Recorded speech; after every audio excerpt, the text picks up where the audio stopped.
Catherine Morin-Desailly.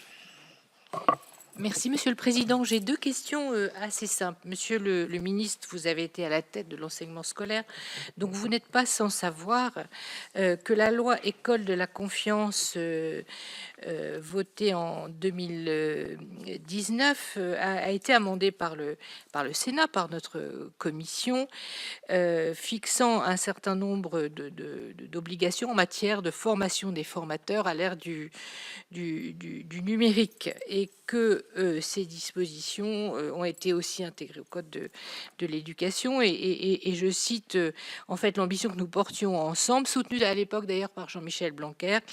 Il forme des étudiants et les enseignants à la maîtrise des outils et ressources numériques, à leur usage pédagogique, ainsi qu'à la connaissance et à la compréhension des enjeux liés à l'écosystème numérique et à la sobriété numérique. Et bien entendu, la maquette dans les INSPE devait être revue, un nombre d'heures précis devait être dédié, des budgets devaient être consacrés. Depuis lors, année après année, avec patience mais ténacité, j'interroge chacun des ministres de l'Éducation nationale pour avoir des renseignements sur la ligne budgétaire dédiée, sur l'effectivité de la mesure adoptée à l'unanimité. Donc peut-être pourrez-vous m'apporter une réponse, ou au moins dans les jours qui viennent, j'en serai ravie. C'est important à l'heure où la santé mentale des jeunes est souvent évoquée, où les enseignants parfois, ou les parents peuvent être démunis face à ces enjeux d'éducation et de sensibilisation, voilà, aux enjeux cyber en général, au numérique en particulier, aux dangers des réseaux sociaux. Donc pouvez-vous nous apporter une réponse? Ça, c'est ma première question.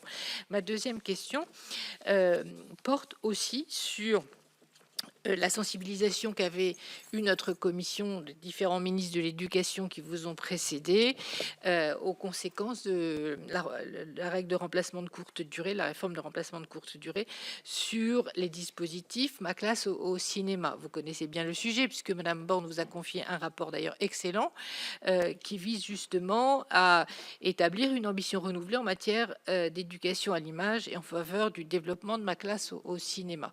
Si votre budget n'est peut-être pas directement comment dirais-je, associé, encore que vous allez pouvoir nous en dire plus, comment comptez-vous associer la ministre de la Culture, le Centre national du cinéma, pour faire en sorte que ces dispositifs puissent être pleinement repris? D'ailleurs, vous évoquez vous-même ces vulnérabilités, ces fragilités en matière de financement.